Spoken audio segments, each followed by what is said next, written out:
Bonjour à tous, vous écoutez la 47e vidéo rivarolienne, celle de mai 2022. Le mois de mai, rappelons à nous, le mois de la Bienheureuse Vierge Marie. Je suis en présence du directeur de publication, Monsieur Jérôme Bourbon. Bonjour à vous. Bonsoir Florian, bonsoir à tous, heureux de vous retrouver. Donc le sujet principal de cette vidéo sera évidemment le bilan de la présidentielle et de son vainqueur, n'est-ce pas? Mais également aussi, et à la fin, pour rappeler un petit peu la situation de Rivarol et des menaces qui pèsent sur l'hebdomadaire. Tout à fait. Donc est-ce que vous pouvez commencer par parler évidemment du résultat du second tour? Eh bien, il est même souvent, des élections qui sont sans surprise. Et je dirais qu'elle est quasiment sans surprise, cette élection, puisqu'au fond, si on devait trouver un titre à cette kermesse électorale et à ce qui l'a précédé depuis des semaines et des mois, on pourrait dire chronique d'une réélection annoncée, puisque, au fond, tous les instituts de sondage depuis 5 ans ont annoncé ce duel, et à quelques exceptions près, et ont annoncé, à de rares exceptions près, la réélection dans de larges proportions, ce qui est arrivé, du président sortant. Et je dois dire que moi j'avais déjà il y a plusieurs mois titré sur Macron est certain d'être réélu, qui plus est après ce qui s'était passé avec le déclenchement de la guerre en Ukraine fin février, ce qui certes l'a favorisé, mais même sans ça, il aurait été réélu. Parce que, en réalité, d'une part, à partir du moment où il avait face à lui en finale une candidate qualifiée d'extrême droite, mécaniquement, par le réflexe antifasciste, eh bien, qui reste quand même très prégnant à gauche, notamment, eh bien, de toute façon, ça crée des majorités automatiques. Et on l'avait vu même encore, rappelez-vous, au régional en PACA, en juin dernier, lorsque certains sondages indiquaient que Thierry Mariani, candidat du Rassemblement national, transfuge des Républicains, ancien ministre des Transports de Sarkozy, pouvait l'emporter face au président de région sortant, Renaud Muselier. Et il y avait des sondages qui mettaient à 51, à 49 Muselier, d'autres 50-50, et finalement à l'arrivée, entre les deux tours, il y a eu une campagne contre lui, même Bernard Tapie, subclaquant, avait appelé à voter pour Muselier contre Mariani, et finalement il y avait quand même 13 points d'écart à l'arrivée, 43,5 pour Mariani, 56,5 pour Muselier, voilà. Bon, en PACA pourtant, qui est une région quand même très favorable depuis une quarantaine d'années au mouvement de Jean-Marie Le Pen, puis de Marine Le Pen. Donc voilà, il n'y a pas de surprise, c'est pas une surprise pour moi, et je pense que si on ne se laisse pas aller par des illusions électorales, si on essaye de raisonner de manière froide, dépassionnée, lucide, si on tient compte de l'expérience du passé, eh bien on n'est pas surpris finalement de ce qui se produit. Je suis toujours un petit peu étonné de voir que l'électeur, le militant, souvent la vie ne lui apprend rien, et notamment l'expérience électorale. Je le conçois quand on a 18 ou 20 ans, mais lorsqu'on a plusieurs expériences de militantisme ou simplement d'observation attentive des scrutins, on n'est pas du tout surpris de cela.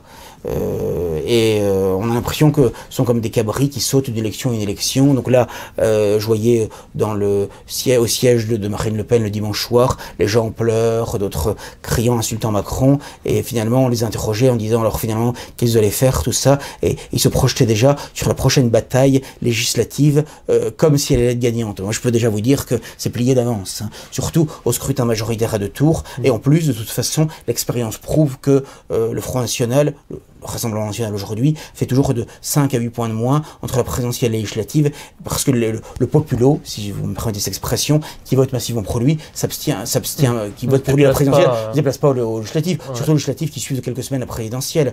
Beaucoup de jeunes non plus, et en général c'est plus l'électorat très intégré socialement, ou l'électorat âgé qui vote massivement Macron, et pour les grands partis dits gouvernementaux qui votent aux législatives. Par conséquent, le législatif, c'est d'ailleurs celui qui est devenu président qui... Bien sûr.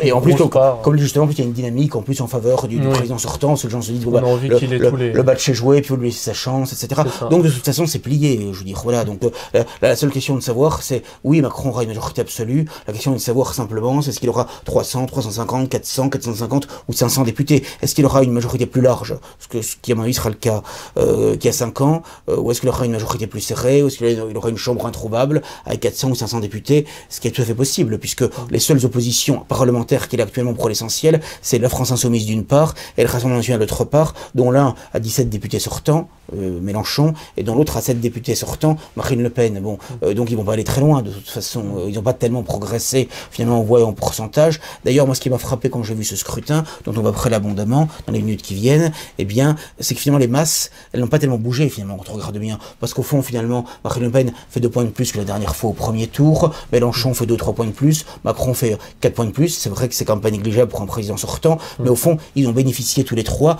d'un phénomène de vote utile dont je n'avais jamais vu une telle ampleur dès le premier tour. Parce qu'autrefois, il y avait un adage, on disait au premier tour on choisit, au second tour on élimine. Et là, les électeurs ont éliminé dès le premier tour. C'est ça qui est impressionnant au nom du vote utile. C'est-à-dire qu'ils n'ont même pas voté, pour la plupart d'entre eux, pour les gens qui étaient les plus proches ou les moins éloignés de leurs convictions, de leurs aspirations, de leurs craintes, de leurs espoirs. Non, en revanche, ils ont voté pour celui parce qu'ils voulaient, par exemple, beaucoup de gens qui étaient, par exemple, zemmouriens ou pécressiens, ne voulaient absolument pas que Mélenchon fût au deuxième tour. Donc ils ont voté pour Marine Le Pen.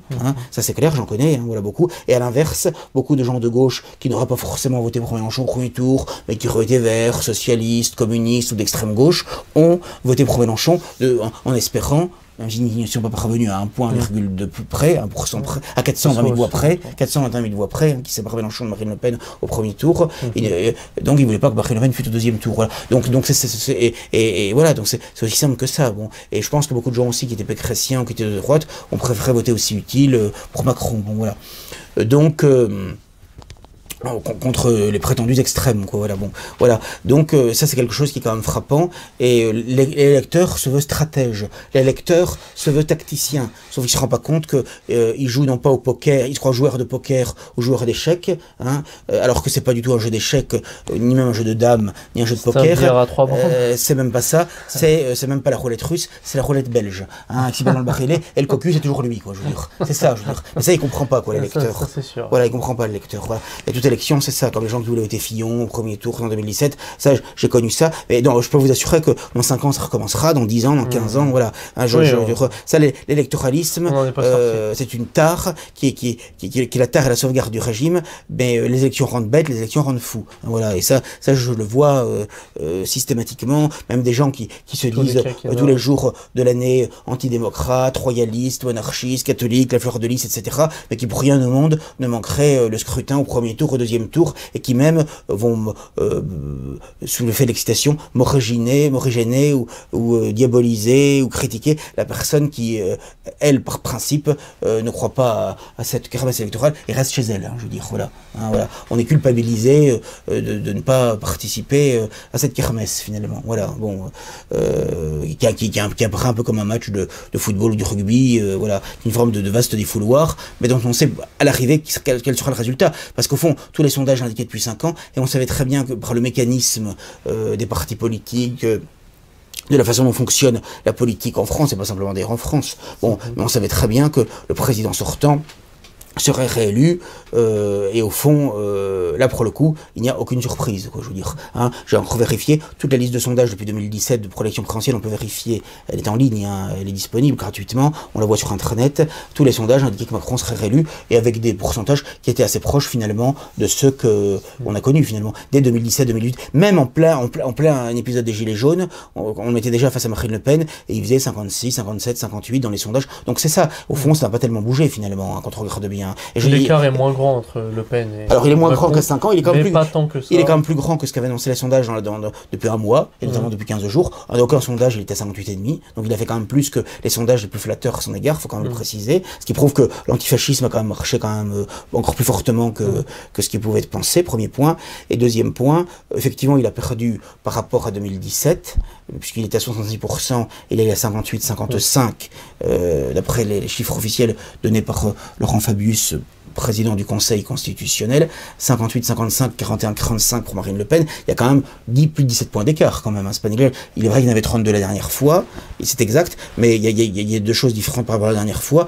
D'abord, la dernière fois, il n'y avait pas de bilan, puisque il se présentait comme un homme neuf, même s'il avait été un certain temps secrétaire général adjoint de l'Élysée sous Hollande, puis ministre de l'économie, mais malgré tout pour les gens, il n'apparaissait pas comme le sortant, donc il avait pu bénéficier d'une certaine virginité politique. Là il a quand même un bilan, et un bilan on en parlera qui était quand même assez désastreux, donc moi je trouve que avec le bilan qu'il a, et en plus le fait qu'il n'a pas bénéficié d'une cohabitation, il était en première ligne pendant 5 ans, hein. C'est un super Premier ministre pendant 5 ans, qui puisse réunir près de 60% du suffrage exprimé sur la France entière, c'est quand même une performance qui est quand même assez stupéfiante quand même. Bon, voilà. Bon, donc même s'il perd 7 points, il y a ça. Et deuxièmement, il y avait quand même le débat absolument cataclysmique de Marine Le Pen il y a 5 ans. On parlera du débat quand vous voulez. Là, elle a été très mauvaise aussi, mais un peu moins catastrophique quand même qu'il y a 5 ans. Ouais. Voilà.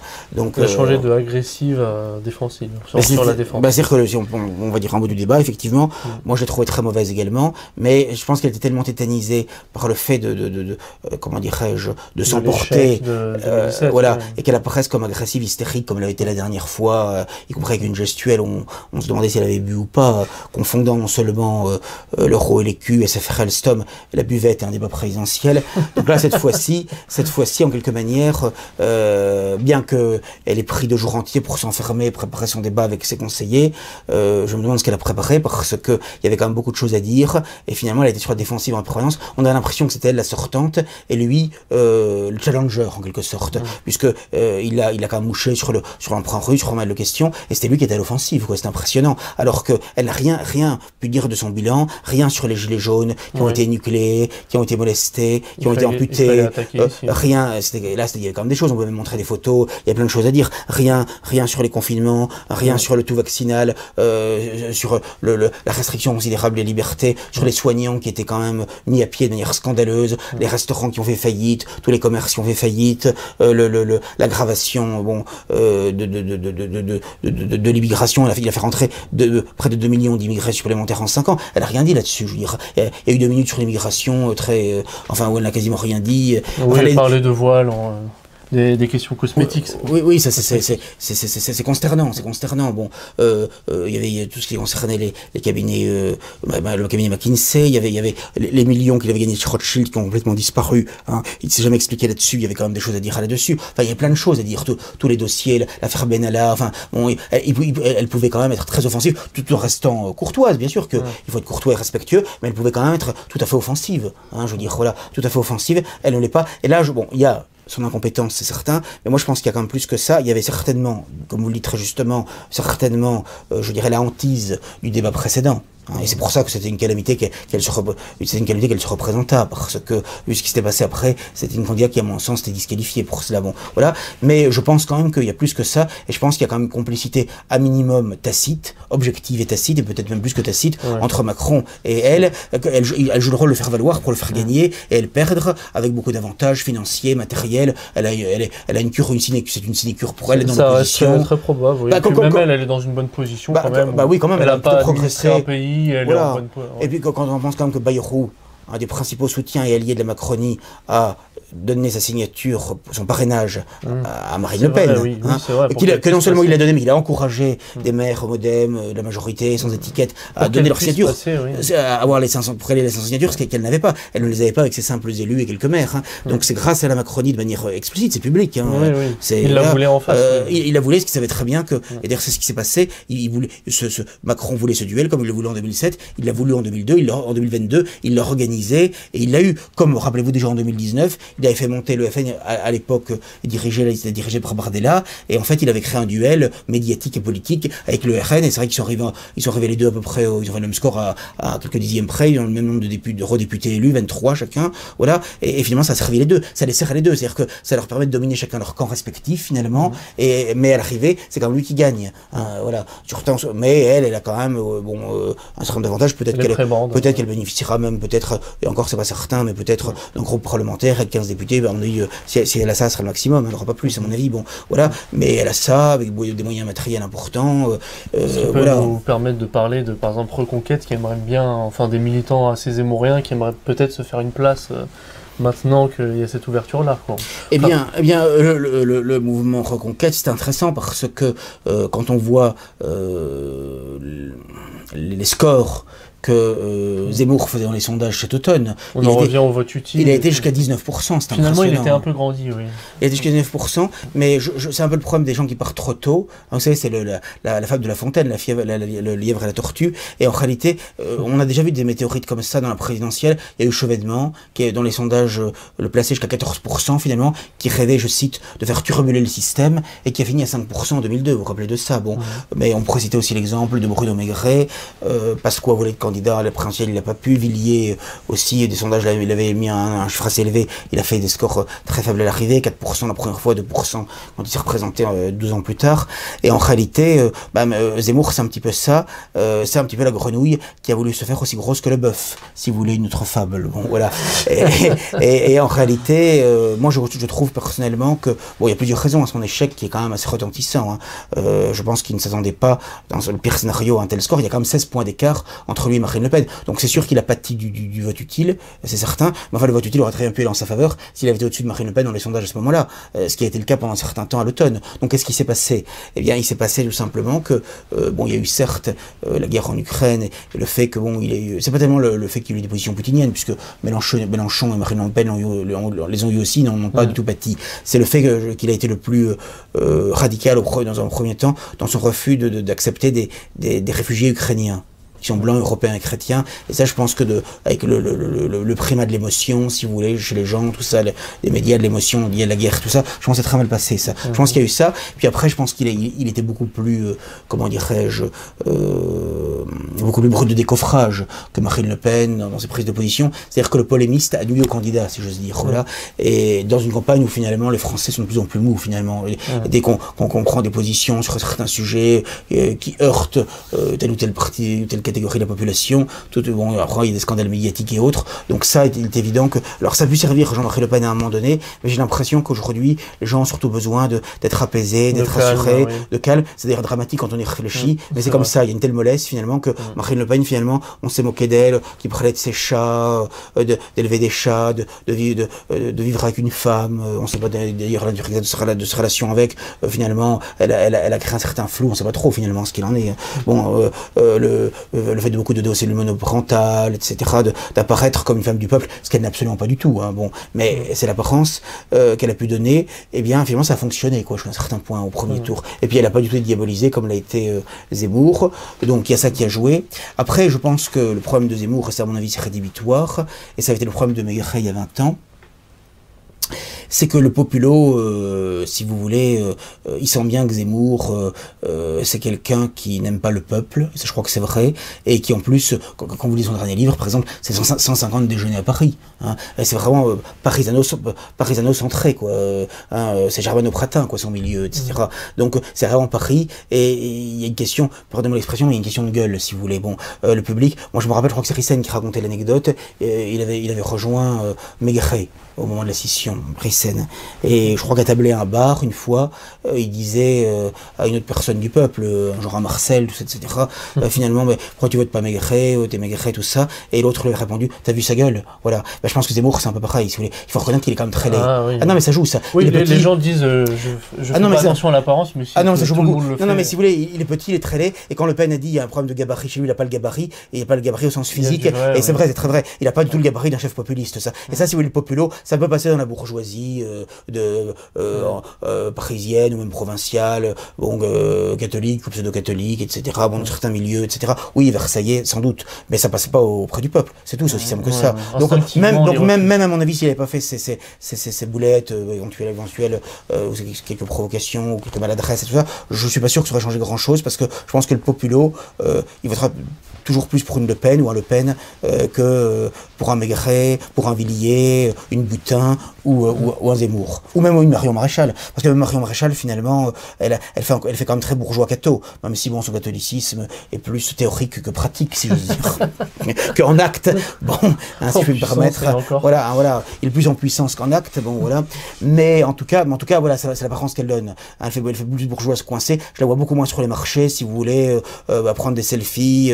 Elle a un côté plus poissonnière, une gouaille de poissonnière, Marine Le Pen. Elle est plus douée pour ça. Non, mais c'est comme Chirac était plus doué que Balladur.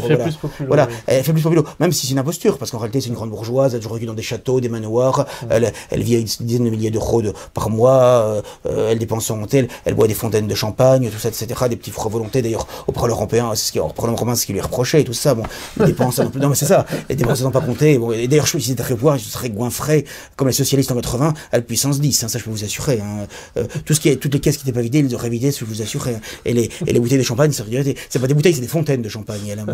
Bon, voilà. Donc voilà, le peuple s'illusionne complètement. Mais elle s'est donné le change, voilà. Il y a l'apparence, bon voilà. Donc alors que Zemmour, pas du tout. Et je pense que le problème, il est là. C'est pour ça que même si Marine Le Pen était inéligible en quelques années, ce qui est possible avec ses affaires, ses dossiers judiciaires, même si tout ça est très lent, la justice, bon, mais ça peut arriver un jour. Bon, de toute façon, il y aura Bardella. Et Bardella conviendra mieux que Zemmour pour le populo, parce que lui-même vient du peuple, bon, même si maintenant il a montre tout, hein, il est concubin de la fille de Marie-Caroline Le Pen, Loane Olivier, donc il a été agrégé, il est dans le clan, il a montre tout, il est dans le clan familial maintenant, donc c'est acquis, mais lui-même a vécu dans les banlieues populaires, tout ça. Donc, si vous voulez, le peuple sent ça, si vous voulez. Ouais, bon, voilà. Et donc, je suis convaincu qu'il ferait de bien meilleurs scores. D'ailleurs, il a fait de bons scores aux européennes. En plus, il parle pas mal sur le plateau télé, beaucoup mieux à mon avis que sa patronne. Bon, voilà. Et donc, si vous voulez, de toute façon, même si elle était empêchée à un moment ou à un autre, ou qu'elle n'avait pas envie pour telle ou telle raison, de toute façon, il y a Bardella qui est là. Bon, donc de toute façon, pro Zemmour et pro Marion, à mon avis, c'est bouché. Hein, bon, il est jeune, c'est bouché. Et lui, il est jeune, il a 26 ans. Donc, il a tout le temps devant lui. Donc là, elle a trouvé un tout de maître avec ça.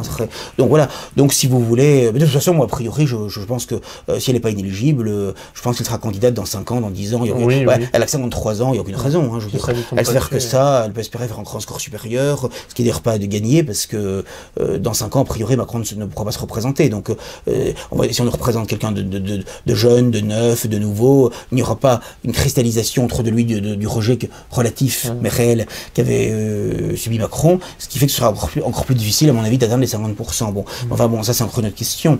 Mais il faut voir ce qui se passe d'ici là. Voilà, il peut se passer beaucoup de choses en 5 ans, c'est certain. Mais en tout cas, ce qui est certain, c'est que de toute façon, près de Reconquête, qu'est-ce que vous voulez, ils ont fait 7%. Quand on fait 7% à la présidentielle, en général, on fait 2 ou 3 aux législatives, parce que de toute façon, comment dirais-je, le candidat national, de toute façon, aux législatives vote beaucoup moins que la présidentielle, parce que le populo se déplace pas ou très peu là aux législatives. En plus, les législatives qui suivent de quelques semaines la présidentielle, eh bien, il y a une forte abstention. Il y avait 50% environ d'abstention la dernière fois. Il risque d'y avoir encore plus cette fois-ci. Il y avait déjà 28% au second tour de la présidentielle, 26-3 au premier tour. Là, moi, je pense qu'il y aura entre 50 et 60 probablement au législatif. C'est-à-dire qu'il n'y aura pas de triangulaire, il n'y aura quasiment que des duels. Dans les duels, c'est plus difficile pour le RN de l'emporter que dans des triangulaires, parce qu'il faut passer la barre des 50% des suffrages exprimés. Et de surcroît, il y a quand même une dynamique, qu'on le veuille ou non, pour le président sortant, pour sa majorité. Voilà, et de toute façon, même au législatif, au second tour, il y aura quand même le réflexe antifasciste qui jouera quand même dans les circonscriptions. Donc je pense qu'ils auront une poignée d'élus, alors peut-être qu'ils en auront quelques-uns de plus que cette fois-ci, mais à mon avis pas beaucoup plus, parce qu'ils ont très peu de mairie. Même à Perpignan, j'ai vu que lui à Lyon, qui est pourtant maire, Macron a fait plus de 52% dans sa ville, et que déjà au cantonal, enfin au départemental l'année dernière, il n'avait aucun canton à Perpignan. Donc est-ce qu'il pourra, de toute façon c'est pas lui qui se représentera puisqu'il est maire, hein, mais est-ce que le RN gardera ce siège de député à Perpignan? Rien n'est moins sûr. Ailleurs, je pense a priori qu'il devrait le garder.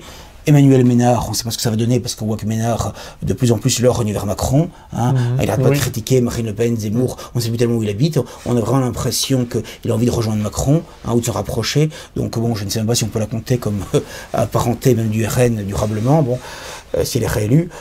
Par conséquent, bon, c'est sûr que Marine Le Pen sera réélue à un beau moment, il n'y a pas de doute. Mais quelques-uns en Pas-de-Calais, peut-être un ou deux dans le Midi. Mais bon, à mon avis, il sera une poignée. Je rappelle qu'il faut 15 députés minimum pour faire un groupe. Je serais surpris qu'ils les aient. S'ils les ont, c'est le bout du monde. Hein, bon, voilà. Donc Macron aura une très large majorité, parce que même les Insoumis sont 17, bon, même s'ils en gagnent 10 ou 15, ils seront 30. Tout le reste sera de la Macronie quasiment. À part quelques républicains non macronistes ou anti-macronistes comme Ciotti ou d'autres. Enfin, ils sont très peu nombreux. Non, je pense qu'il y aura une majorité. Et ça ne changera pas grand-chose de toute façon. Je pense qu'il y aura une majorité introuvable, en tout cas très large. Voilà, c'est plié. C'est d'ailleurs pour ça qu'il n'est pas idiot qu'il n'a pas rétabli la proportionnelle. Il peut peut-être le faire pendant 5 ans, il sera plus là. Mais en tout cas, pour cette fois-ci, pour les 5 ans qui viennent, c'est plié de toute façon. Hein, voilà. Il y a aucun doute là-dessus. En plus, je vous dis, ils n'ont pas d'implantation locale, les candidats du RN. Donc voilà. Et quant à Reconquête, Marine Le Pen, de toute façon, on sait très bien qu'elle a toujours été sectaire et exclusiviste. Elle veut tout pour elle et rien pour les autres. Donc je ne suis pas étonné qu'elle n'ait pas d'alliance avec Zemmour. Et en plus, il faut reconnaître que d'un point de vue financier, elle n'a aucun intérêt, puisque je rappelle qu'aux législatives, chaque voix donne pendant 5 ans 1,42 €. Donc si elle fait une alliance avec Reconquête, ça veut dire que pour que bénéficie aussi du financement public, il faudrait accepter que le RN ne présente pas de candidat dans au moins 50, voire plus de circonscriptions. Pareil pour Debout la France du Pont-Aignan, c'est inacceptable pour le RN déjà pour des raisons financières. Alors qu'en plus ils sont très endettés, tout ça, ils ont besoin de cet argent, premièrement, et deuxièmement, ils savent très bien que Reconquête, Personne ne connaît ça dans le grand public. Reconquête, c'est pas connu. Zemmour un petit peu, mais Reconquête pas du tout. Donc il est évident que ce sera des candidats parfaitement inconnus, sans aucune implantation locale, et avec un sigle et un nom de parti inconnu du grand public. Donc ils vont faire des scores ridicules, quoi. Je veux dire, c'est évident. Ils feront 1, 2 ou 3% maximum. Bon voilà. Donc le RN n'a aucun intérêt. Vous savez, en politique, on fait pas de sentiments, on fait pas de cadeaux.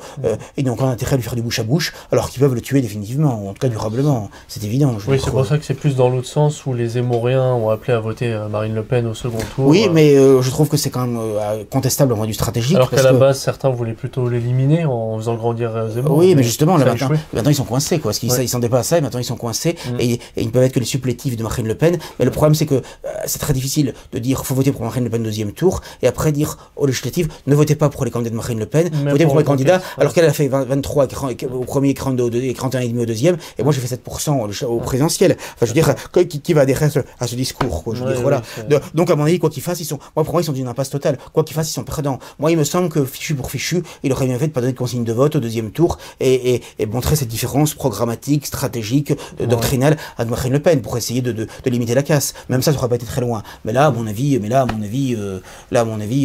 c'est mort, quoi. Je veux dire. Donc, bon. D'ailleurs, j'ai vu que le porte-parole, l'ancien porte-parole de Zemmour je crois porte-parole ou secrétaire général ou président, je ne sais plus, de l'association des amis d'Éric Zemmour, Antoine Dier, c'est le moustachu là, quoi, ils sont dans la télévision dans la campagne, est déjà parti. Il y avait des entrées, on n'aura plus d'entrées chez Zemmour, il y aura des départs, hein, ça je peux vous assurer. Oui, et tout ça, ça va être un MNR bis, tout ça, ça va. Alors il pourra végéter quelques années, hein, il va végéter, mais bon, il va végéter, mais je veux dire, ça peut durer quelques années comme le MNR n'a jamais été dissous formellement. Mais pour moi, ce sera un MNR bis. Ça n'a pas pris, ça ne reprendra pas plus. Je ne pense pas. Oui. Non, parce que c'était un fusil à un coup, si vous voulez. Surtout, toute cette stratégie, si vous voulez, c'était de dire avec Marine Le Pen, on échoue, avec moi, on va gagner. Ce qui est exactement la stratégie de Bruno Maigret. Rappelez-vous, lorsqu'il a fait scission, même si Le Pen y a poussé, mais lorsqu'il a fait scission, c'était quoi son discours? C'est de dire, je me rappelle très bien, avec Le Pen, on est enfermé à cause du détail, à cause de ses provocations, le détail du reform crématoire, l'internationale juive, etc. On est cantonné à. J'avais oublié la troisième. Si, c'est l'internationale juive dans un entretien présent en 1989. Ouais. Ah, quand même, voilà, oui. C'est là qu'on voit que les choses ont bien changé depuis. Oui. Bon. Et présent aussi a bien changé depuis. Bon, bref. Et pas pour le mieux. Bon, bref. Quoi qu'il en soit, bon, bref. Trêve de plaisanterie, mais c'est pas de la plaisanterie, parce que c'est vrai. Je vous ai coupé. Voilà, je vous en prie. Mettons un peu d'animation. Oui, les provocations de Jean-Marie Le Pen. Les gens pour leur argent. Donc, la stratégie de Zemmour, c'est de Maigret, pardon. Il y a 20 ans, 25 ans, 98. Bon. C'est-à-dire avec. Oui, c'est un peu un bis répétitif avec Zemmour. Complètement, moi, 20 ans d'écart, c'est la même chose. D'ailleurs, Maigret sur du Zemmour, c'est logique. Bon.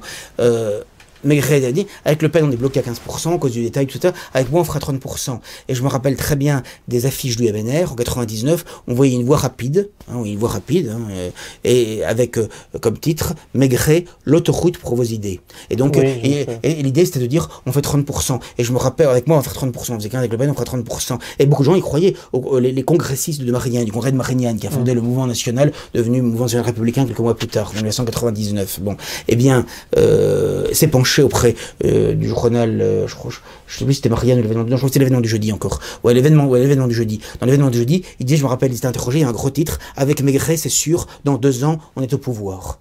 Et j'avais lu ça à l'époque, je me dis, mais quelle naïveté de croire ça, tout ça, de croire que c'est pas uniquement parce que Le Pen après le détail qu'il est pas au pouvoir, que Maigret va faire 30%. En plus, il a pas le gabarit de chef populiste, bon bref, quelles que soient ses qualités par ailleurs, mais bon voilà. Et donc, et finalement, l'autoroute s'est transformée en impasse, les dettes sont cumulées, au lieu de faire 30%, il avait 3% aux européennes de 99, 0,3% aux européennes de 2004, soit 30% à l'envers, hein, voilà, et finalement il a fini par arrêter, quoi, je veux dire, voilà.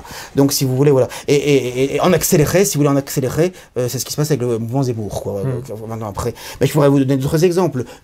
Charles Millon, lorsqu'il a fondé la droite en 98, lorsqu'il a été réélu président du conseil régional de Rhône-Alpes, avec les voix du Front National de Bruno Gollnisch en région Rhône-Alpes, etc. Il y avait une ferveur autour de lui, il y a eu jusqu'à 35 000 adhérents au mouvement à la droite, il a fait des banquets, il a fait des repas, et il allait révolutionner la droite, et ça fait pchit en quelques mois, c'est tout, je veux dire, voilà. Hein. Bon, voilà. Et je voudrais dire pareil pour Pasqua et Villiers, le RPF, qui devait remplacer après la division entre Le Pen et Maigret, enfin un nouveau mouvement populaire, de droite, vraiment populaire, hein, le RPF, l'alliance de Pasqua et de Villiers, qui était l'alliance de la Carpette du Lapin, sauf que ils s'entendaient pas du tout, ils détestaient les deux. Pasqua disait, je suis avec une secte, là, avec les Villiers centristes et tout ça, il a préféré mettre en sommeil son mouvement, ça a été terminé, quoi, c'était fini, quoi, je veux dire, voilà. Et Villiers avait jeté, maintenant, il rejoint Zemmour, bon, on a vu le score qu'ils ont fait, de toute façon, déjà, je trouvais qu'elle est au Trocadéro, Fillon, Sarkozy y avait été, ça avait été un échec, Fillon y avait été, ça avait un échec, enfin, le Trocadéro, en plus, ça porte la poisse, hein. Donc, je crois un peu curieux qu'il se retourne, quoi, je veux dire, hein. 3 fois au Trocadéro, Sarkozy 2012, Fillon 2017, Zemmour 2022, un désastre à chaque fois, quoi, de pire en pire, même, bon. Donc, franchement, bon. Et je connais même des gens qui ont été, pour vous dire, le degré quand même de conviction de beaucoup de zémouristes et le phénomène puissant du vote utile, je connais des gens qui ont été au Trocadéro, au meeting de Zemmour, et qui ont voté Marine Le Pen au premier tour. Par vote utile. Faut le faire, quand même, je veux dire. Vous allez à un meeting quelques jours avant le premier tour, Zemmour président, Zemmour, bon, 50 000 personnes. C'est de la curiosité, on écoute un peu, mais... Non, ils étaient vraiment zémouriens. Mais simplement, ils se sont dit, ils ont eu peur de Mélenchon au deuxième tour. C'est vrai que ça s'est joué à 1%. C'est vrai que ça s'est pas joué. Voilà, mais enfin, je veux dire, c'est quand même incroyable. Vous rendez le degré de conviction, quoi, je veux dire. Il n'y a pas de révolutionnaire. C'est pas avec ça qu'on va faire la révolution fasciste. Je veux dire. Non, mais je veux dire, quand on voit ce qu'a été le fascisme, quand même, je veux dire, les gens qui ont été quand même dans les tranchées, quand même. C'était d'anciens combattants, oui, c'est ça la différence. Quand on voit ce que sont les partis populistes en France, je me rappelle ailleurs, enfin en France et en Europe, en Occident, quand je vois même Haider en Autriche, qui est dans des boîtes homosexuelles, etc. Non, mais faut voir ce qu'on a. Quand on voit Pim Fortuyn, qui a été assassiné, qui est aussi un homosexuel aux Pays-Bas, enfin, c'est ça la droite populiste, c'est ça, je veux dire, le mot populiste en France. Enfin, je veux dire, il n'y a que de ça, quoi, je veux dire, bon, donc, non, mais c'est consternant, si vous voulez. Qu'est-ce que vous voulez faire avec ça, quoi, je veux dire, bon, voilà. Bon, bref, donc, tout ça pour dire que, voilà, donc, il est évident qu'il n'y aura pas d'alliance du RN avec Reconquête, et je ne sais pas s'ils l'ont pensé sérieusement, mais s'ils ont pensé que Marine Le Pen allait leur faire un cadeau, c'est qu'ils ne la connaissent pas. Oui, c'est clair. Ils ne la connaissent pas. Ça se voit, en plus. Et qu'à voir comment elle avait traité Maigret à l'époque de l'Union patriotique en 2006-2007, où elle a tout fait pour le faire capoter. Elle a fait capoter. Quand Maigret, vous avez soutenu la candidature présidentielle de Le Pen en 2007, et il devait y avoir, pour les législatives subséquentes, une alliance entre le FN et le MNR. Et naturellement, Marine Le Pen a tout fait pour que ça capote, et ça a capoté. Et ils ont même humilié Maigret, parce que Maigret venait au meeting de Le Pen, on le mettait pas sur l'estrade, on le mettait même pas dans les premiers rangs, on lui donnait pas la parole. Enfin, ils l'ont humilié, voilà. Ça, c'est les Le Pen, hein, bon, c'est l'ancienne méthode. J'imagine Bruno Gollnisch a subi des choses un peu similaires. Oui, voilà. Dans un autre registre. Oui, notre registre, voilà. C'est classique. Bon, voilà. Donc, pensez, connaissant la psychologie de Marine Le Pen, et en plus ses intérêts électoraux et financiers, plus à mon avis le fait qu'elle se souvient quand même, parce qu'il faut quand même être honnête, il faut reconnaître que Zemmour il était pas tendre sur Marine Le Pen, et qu'il disait il était clair que ce qu'il voulait c'était l'éliminer, c'était éliminer Marine Le Pen et éliminer le RN, c'était des mous, qu'il soit criblé de dettes et qu'il disparaisse du personnage politique et prendre la place. C'était le grand remplacement du mouvement populiste dirigé par Le Pen, pour le remplacer par Zemmour, quoi, je veux dire, par les Zemmour, si j'ose dire.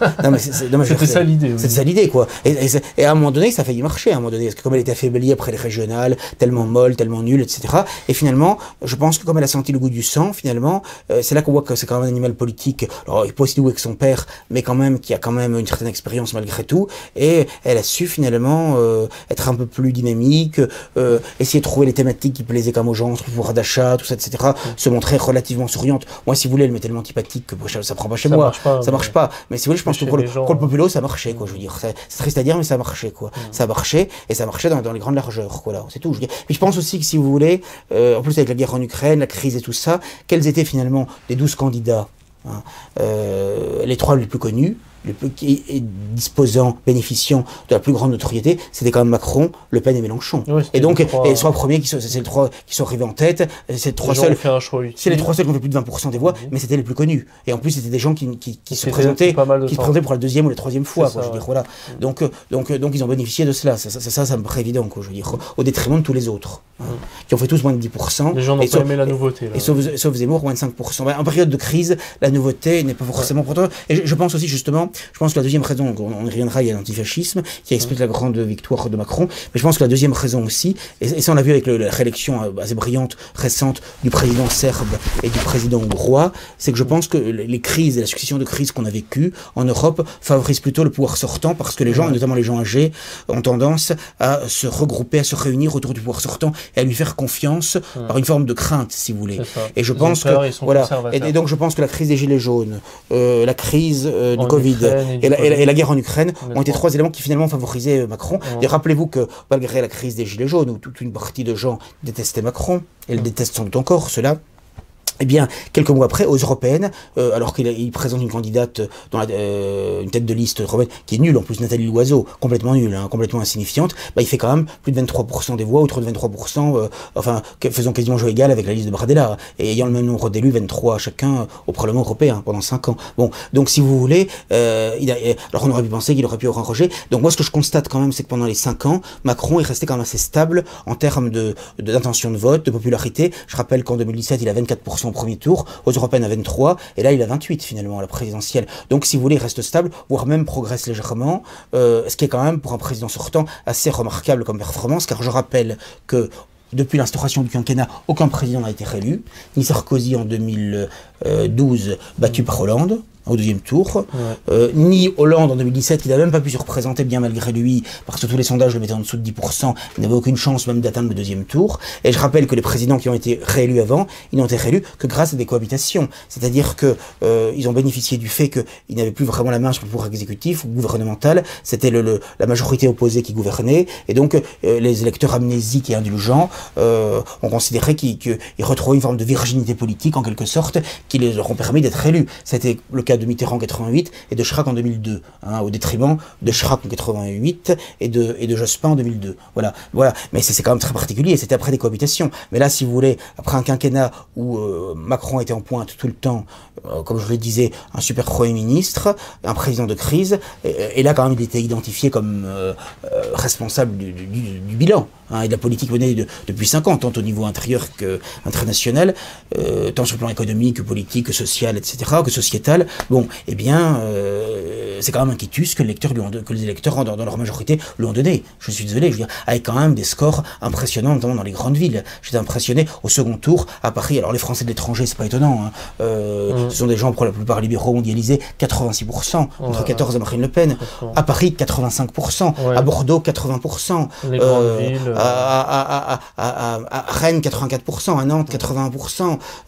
Même à Marseille, 60%. À Toulouse, enfin près de 80%, à Grenoble près de 80%, enfin j'ai mis Rivarol, tout à fait, les 30 plus grandes villes de France, là-bas partout, sans aucune exception, dans les 30 plus grandes villes de France, et souvent avec des scores soviétiques, hein, de scores de maréchal, hein. C'est impressionnant. En Ile-de-France, il y a près de 75% des voix au deuxième tour, je dis à Paris 85, même en Seine-Saint-Denis près de 80, enfin, je veux dire, à Saint-Denis il y a 79, enfin, bon, je pourrais multiplier, c'est impressionnant. En fait, si vous voulez, moi, ce qui est frappant dans ce scrutin, c'est qu'on voit très bien des divergences, une France coupée en deux, sur un plan sociologique et sur un plan géographique.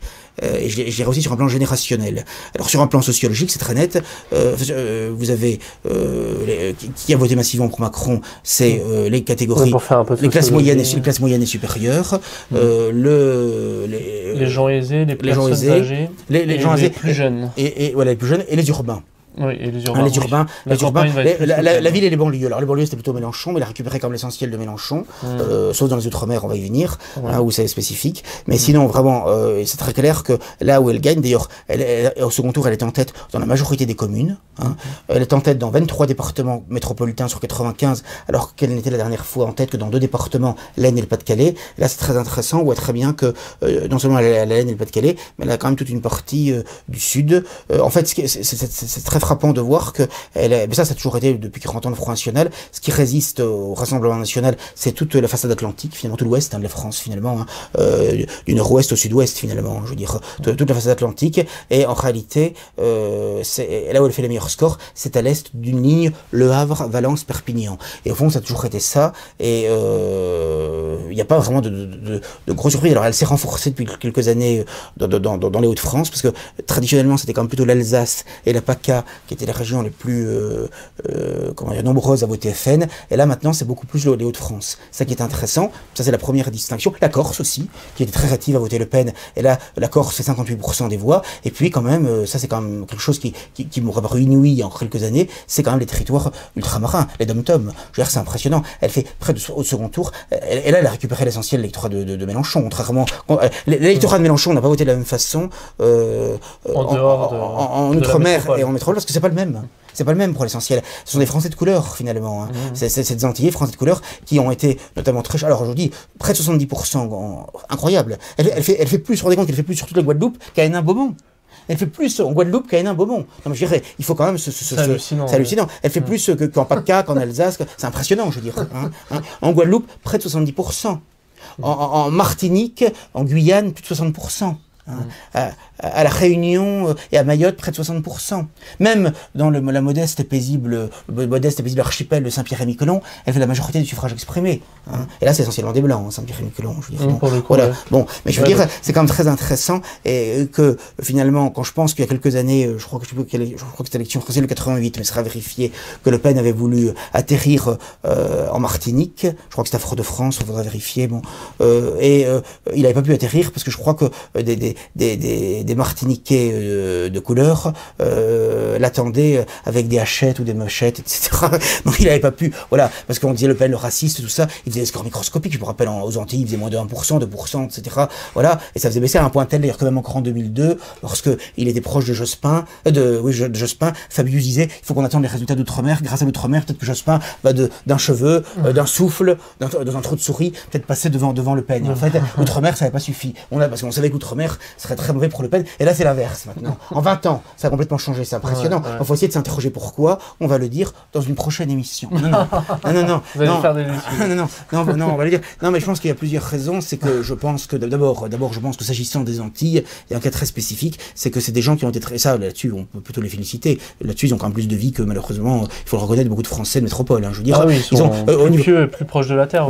Disons, c'est des terres plus contestataires, quoi. Et au niveau quand même du confinement, au niveau des soignants qui étaient mis à pied de la vaccination, tout ça, ils ont réagi. Et comme ils se sont dit c'est Macron, tout ça, je pense qu'ils auraient voté pour n'importe qui d'autre que Macron s'il avait été au deuxième tour. À mon avis, c'est pas un vote vraiment profondément mariniste, puisqu'ils ont plutôt voté Mélenchon pour un tour. C'est un vote contestataire.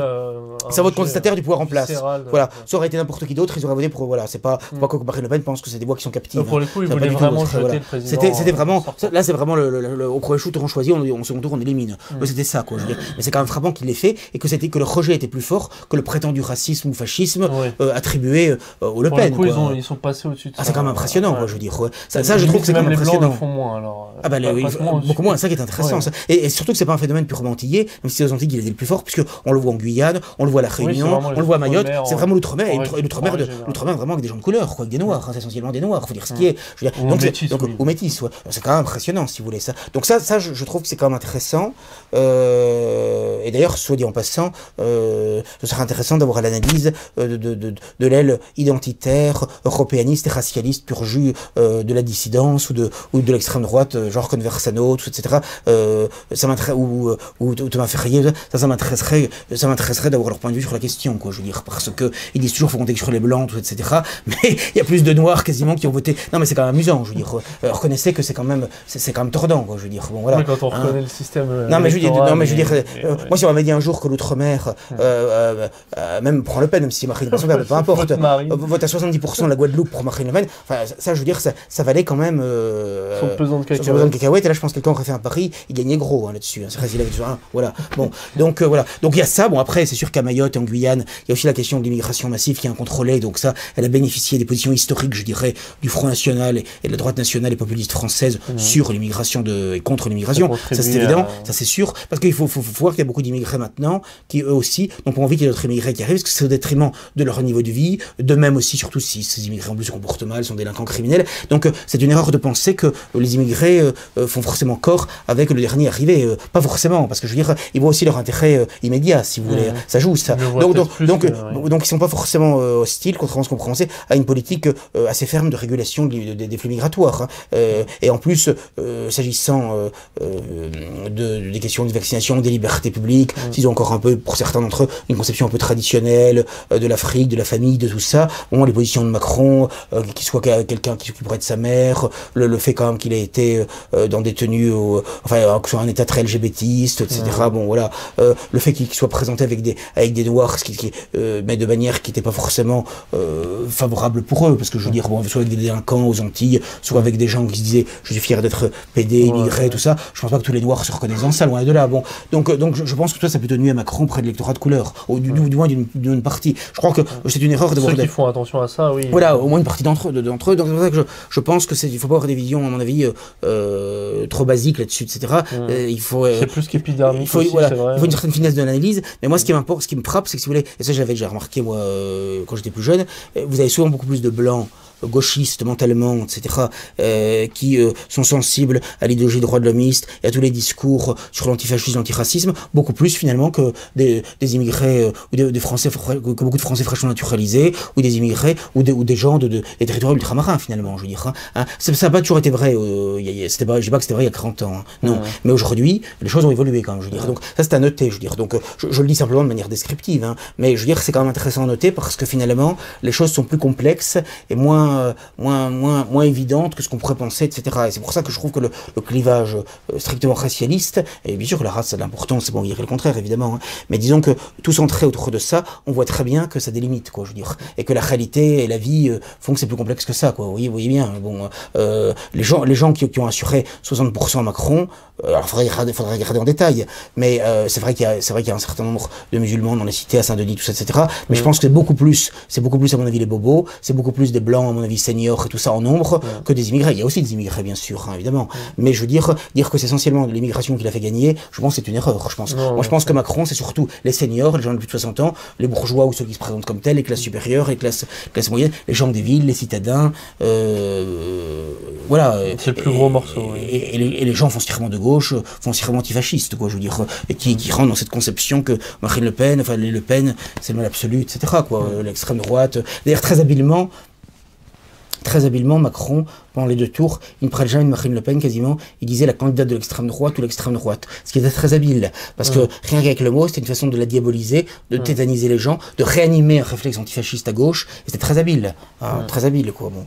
Et donc, et ça, de toute façon, je maintiens que sur la France entière, compte tenu de la sociologie, des mentalités, etc., je ne vois pas, je vous le dis franchement, je ne vois pas comment, en l'état, et dans les années qui viennent, un candidat dit d'extrême droite, même s'il n'a rien d'extrême droite, un candidat affublé de cette étiquette par les médias, par ses concurrents et adversaires, eh bien, puisse obtenir la majorité du suffrage exprimé en France, sur la France entière. Moi, ça me paraît impensable. On le voit parce que je trouve qu'au niveau des villes, c'est de plus en plus impressionnant la résistance qu'il y a. Je veux dire, Macron fait des 80-85% dans toutes les grandes villes quasiment. Bon, quand il y a la résistance des villes, des banlieues, les campagnes ne suffisent pas à compenser.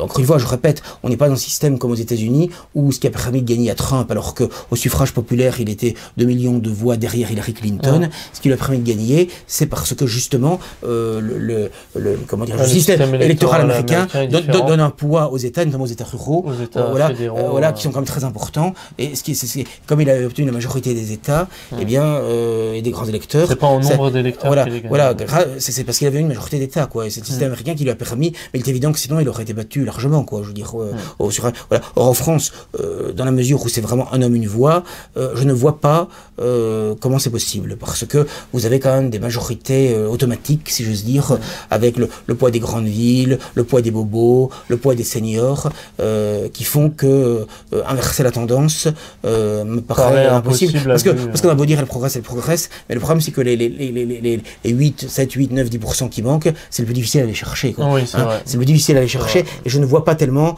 où peut être la marge de progression. Elle peut gagner quelques points. J'ai calculé que si elle gagnait autant de voix qu'elle a gagné cette fois-ci en 5 ans, elle sera encore battue. Elle sera entre 48 et 49, mais elle sera encore battue. Même si elle gagnait autant.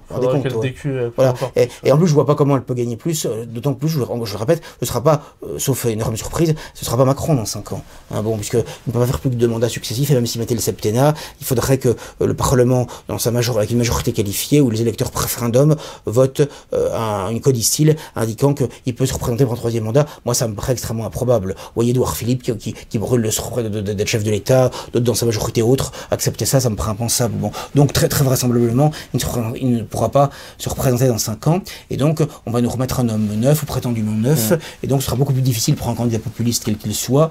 À moins de remettre en œuvre, nous disions en antenne, le septennat et de changer les clauses, mais bon, ça c'est encore très théorique. Oui, il serait faire comme Poutine. Mais il avait proposé. Ce serait faire comme Poutine, mais bon, encore une majorité qualifiée. C'est un peu gros à faire quand même. Il faudrait une majorité qualifiée. J'ai du mal à y croire quand même. Bon, voilà. Mais sinon, je vois pas du tout. Je pense que les gens, si vous voulez, les gens pensent toujours que la prochaine élection sera la suivante. Non, il faut se débarrasser de ces illusions électorales qui sont des leurs, qui sont des illusions. Vous faites patienter pendant 5 ans. Et qui maintiennent aussi, parce que finalement, si on regarde bien, cette différence électorale, finalement, l'arrivée, rien ne change. Il était président, il reste président. Il avait une majorité à l'Assemblée. Selon toute vraisemblance, il aura une majorité probablement trop plus large dans quelques semaines. Par conséquent, qu'est-ce qui a changé? Rien. Par contre, un deuxième mandat où il pourra pas se représenter, là, il va cogner fort. Hein. Donc, moi, je m'attends vraiment à des mesures encore pires que ce qu'on a eu au premier mandat en termes de restriction des libertés. J'avoue que j'ai quelques inquiétudes même pour nous, pour notre journal, parce que ce qui permettait il y a quelques années encore, ils ne permettent plus maintenant. Hein. C'est vraiment, ils écrasent une fourmi, une mouche. Hein. Bon, voilà. Et le problème, c'est que leur contrat, la GPA, le suicide assisté, tout ce qui avait été mis à mal pendant les confinements, dans les démarches administratives. Ça va être dramatique. Ça va être dramatique. Les voitures électriques, ils vont nous imposer. Ils vont nous imposer vraiment. Oui, ils vont vraiment nous pourrir la vie, le quotidien d'une manière absolument effrayante, avec une réduction. Le prix du gaz qui monte. C'est ce que je veux dire. Une réduction des niveaux de vie, décourager les gens d'acheter des maisons, des appartements. Enfin, moi, je m'attends vraiment à des mesures destructrices des libertés, du niveau de vie absolument considérable. Hein. Bon, voilà. Et il est évident que, comme je pense qu'il va bénéficier par l'effet amplificateur du scrutin majoritaire à 2 tours, et par le fait qu'il a 2 oppositions qui sont jugées extrêmes et diabolisées, qui ne s'entendent pas entre elles, et qui n'ont quasiment pas de sortant, je vois pas du tout comment il peut ne pas récolter une majorité absolue, et même une majorité débordante. Ce qui fait qu'il pourrait même changer la Constitution sans problème, quoi, voilà. D'autant plus qu'il va s'allier avec des LR, certains socialistes, donc il aura, à mon avis, aucune difficulté, je pense, tant à l'Assemblée nationale et même au Sénat, à mon avis, pour faire passer des textes de loi, y compris des changements de la Constitution, etc. Il pourra faire ce qu'il voudra. Ou plus exactement, il pourra faire pendant 5 ans ce pourquoi il est là. C'est-à-dire, la politique voulue par les cénacles mondialistes, dont il est un laquais, voilà. Mais quant à Marine Le Pen, il faut bien comprendre qu'elle est un faire-valoir dans cette affaire, qu'elle sert objectivement le système parce que elle sert à la réélection automatique des présidents sortants, ou en tout cas des gens du système, des gens du régime, auxquels elle est liée, puisque finalement on lui donne ses signatures. Elle ne sera pas mécontente parce qu'elle se met en avant et qu'elle a... Voilà, et puis elle en vit très bien, elle en vit très bien. Elle et ses petits copains, elle en vit très bien, donc je veux dire, elle, à la limite, ça la dérange pas, de toute façon, elle en vit, quoi. C'est c'est le populo qui vaut, qui est déprimé, quoi. Voilà, le populo ne le comprend pas parce qu'évidemment, comme toutes les voies lui sont fermées, les gilets jaunes, quand il a manifesté, ça s'est très mal terminé. Bon, donc finalement il a essayé la voie électorale, ça marche pas, donc finalement les gens sont déprimés, et c'est pour ça que moi je crois qu'il faut vraiment sortir de tout ça. C'est une hygiène mentale, je trouve, parce que, encore une fois, c'est la montagne russe sur le plan affectif, et alors les gens y croient, collent les affiches, ont de l'enthousiasme, etc. Et après finalement c'est le soufflet, quoi, finalement, et c'est très difficile à vivre pour des gens qui ont été impliqués quand même terriblement là-dedans. C'est pourquoi c'est une forme de drogue finalement, et c'est pourquoi moi je dis vraiment sortons de tout cela. C'est perdre son temps, son argent, son énergie à tout ça, et en plus, je le précise, si on a quand même des principes, si on a un homme à principe, c'est ce qu'il faudrait quand même être, me semble-t-il, eh bien, on vote quand même pour des gens qui sont tous pour la laïcité, c'est-à-dire contre Dieu, c'est le Christ roi, c'est pas rien, qui sont pour l'avortement, dont je rappelle quand même qu'il a 14 semaines, qu'il s'agit d'écraser le crâne du bébé, hein, je veux dire, voilà, qui sont tous pour les unions entre nature, le mariage homosexuel, le Pax, etc. Demain, peut-être une loi aggravée sur l'euthanasie. Oui, voilà, qui sont tous plus ou moins pour l'euthanasie, ou en tout cas pas clair là-dessus, pour la PMA, etc. Donc si vous voulez, je veux dire, c'est pas possible, quoi, je veux dire. Parce qu'on me dit, on était obligé, ben non, on n'est pas obligé de voter. Le vote est pas obligatoire en France. On n'est pas obligé de se salir les mains et de se souiller l'âme. Hein. Je suis désolé, je veux dire, on n'est pas obligé, quand on est de sortir de la messe du dimanche des rameaux, après avoir communié, avoir entendu la passion, ou le Sanhédrin condamne à mort Jésus, on n'est pas obligé d'aller voter après pour un juif talmudiste, quoi, en sortant de la messe, quoi, le dimanche des rameaux. Voilà, pas obligé de voter le dimanche de Quasimodo pour une multidivorcée qui est pour la laïcité, qui vit avec une femme, qui a tout renié, qui est pour l'avortement, pour le mariage homosexuel, qui est entouré de cage folle, quoi, je veux dire, pas obligé. Hein. Voilà, c'est tout, je veux dire, voilà. Bon, après, si vous voulez, je sais que sur la question électorale, ça sert à rien parce que les gens, de toute façon, s'excitent, bon, mais si vous voulez, j'en parle plus ouvertement maintenant parce que c'est fini. Donc, les enthousiasmes sont, je pense, retombés un petit peu, mais encore une fois, les gens pensent que c'est utile d'aller voter, mais encore une fois, c'est toujours les mêmes, de toute façon. Vous voyez bien. Donc, à quoi ça sert, finalement? Et en plus, on se salit les mains. Bon, parce qu'on vote pour des gens qui ont des idées qui sont quand même des poisons. On meurt de la laïcité, on meurt des lois immorales qui sont votées, promulguées, appliquées. Donc il faut maintenir les principes. Et si on est peu nombreux, bah tant pis. Je veux dire, mais ce que le bon Dieu nous demande, c'est de maintenir les principes, de maintenir la foi et les principes. C'est là-dessus qu'on sera jugé, c'est pas sur autre chose. Hein. Voilà. Donc et puis cette notion du moindre mal, le moindre mal reste un mal. Bon. Et de toute façon, même si chercher le meilleur. Même si Marine Le Pen avait été élue, de toute façon, qu'est-ce que se redonnait? Elle est d'une incompétence silence total, elle n'avait pas les équipes pour gouverner, la France aurait été bloquée, et de toute façon, elle n'aurait rien changé. Hein, rien changé. Puisque dans son programme, elle a tout accepté, les contre-valeurs du système, bon, elle nous aurait persécuté autant si ce n'est plus, enfin, bon, voilà, donc de toute façon, tout ça, ce sont des illusions. Alors, je n'en veux pas aux gens, hein, ils croient bien faire, ils en ont assez de Macron, on le comprend, bien sûr, mais ça n'est pas une solution. Hein. Le drame, comme je l'ai dit souvent, c'est qu'aujourd'hui, toutes les voies, toutes les portes nous sont fermées en quelque sorte. Oui, nous aimerions bien avoir une solution à claquement de doigts. On aimerait bien, voilà, la voie du soulèvement militaire, on voit très bien, les généraux, les officiers ont fait une tribune et puis rien ne s'est passé, ce qui était prévisible. Hein. C'est une tradition légaliste de l'armée française en France, on l'a déjà vu au moment de l'Algérie, bon, voilà. Et à chaque fois qu'un petit groupe essaye de faire quelque chose, il y a différents petits groupes d'extrême droite qui ont été dissous avant même qu'ils fassent quoi que ce soit. Souvent d'ailleurs c'était plus des velléités que des volontés d'action véritables. Bon, Rémi Daillé, quand il a voulu faire quelque chose avec ses qualités et ses défauts, je veux dire, bon, ça a été un désastre. Finalement, il est en prison pour des années, voilà. Bon, donc de toute façon, tous ceux qui ont essayé de faire quelque chose, à tort ou à raison, de toute façon, ça a fini en désastre. Donc de toute façon, aujourd'hui, toutes les voies nous sont fermées, sauf celle de la réanimation en nous et autour de nous. Du sentiment national, des principes, et c'est ça qu'il faut maintenir, une flamme qu'il faut maintenir, mais en tout cas, ça n'est pas après l'abdication des principes, ce n'est pas en adoptant le langage, le vocabulaire, les méthodes, les modes d'ordre de l'adversaire ou de l'ennemi que l'on va progresser. Ce qu'il faut, c'est maintenir les principes, les traditions, les vertus, se former intellectuellement, doctrinalement, et maintenir contre vents et marées le même discours, les mêmes positions, dire la vérité, de combattre les mensonges, s'extraire soi-même, mentalement, intellectuellement, physiquement,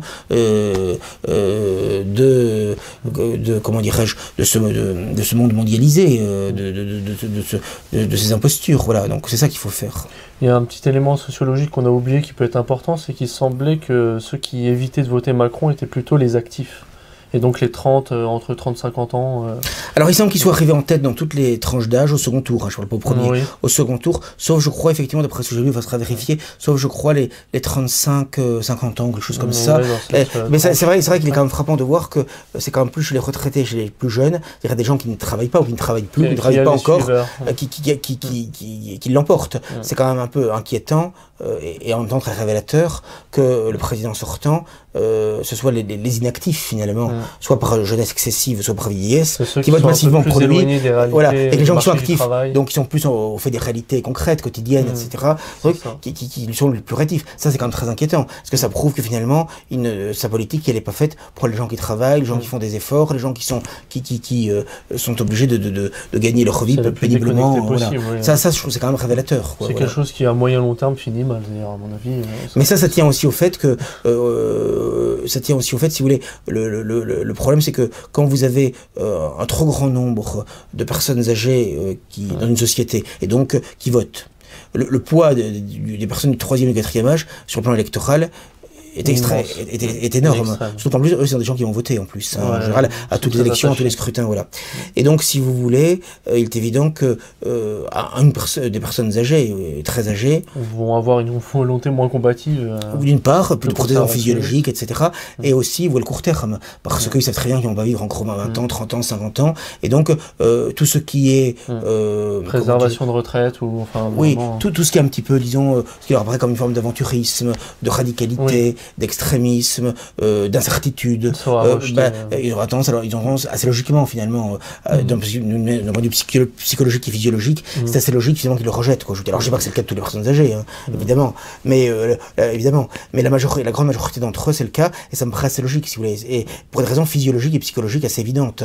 On le voit d'ailleurs parfois finalement quand on est âgé, on l'a vu, on le voit avec nos grands-parents, nos arrière-grands-parents, ils vieillissent, ils n'aiment pas le conflit, parce qu'ils sont fatigués, donc ils ont tendance à faire des compromis, même parfois c'est la personne, le petit enfant qui se comportera mal, qui aura plus que l'autre, parce que je veux dire il va avoir la paix, tout ça, etc. Donc parfois il y a même des injustices, mais si vous voulez c'est un classique parce que ils ont envie d'avoir la paix, je veux dire ils sont moins combatifs parce qu'ils sont usés, il y a une usure de l'organisme, voilà. Alors c'est plus ou moins vrai ce que je dis évidemment, hein. Mais bon, oui, après il y a aussi le fait que c'est la génération 68 art, aussi, mais si vous voulez c'est pour ça qu'un pays qui ne dispose pas d'une jeunesse nombreuse, dynamique et conquérante, c'est une catastrophe, parce que si vous voulez c'est c'est la jeunesse. D'ailleurs, Bernanos avait des phrases magnifiques sur la jeunesse, etc. Bon, en disant voilà, un peuple qui n'a pas une jeunesse belle, dynamique, entreprenante, c'est un peuple qui est fichu. Et c'est vrai. Et c'est pas une question de freudianisme, c'est pas du tout ça. D'ailleurs, le drame, c'est qu'on a tout fait justement. Le système le sait tellement bien ça qu'ils ont tout fait pour justement détruire la jeunesse par la drogue, par la pornographie,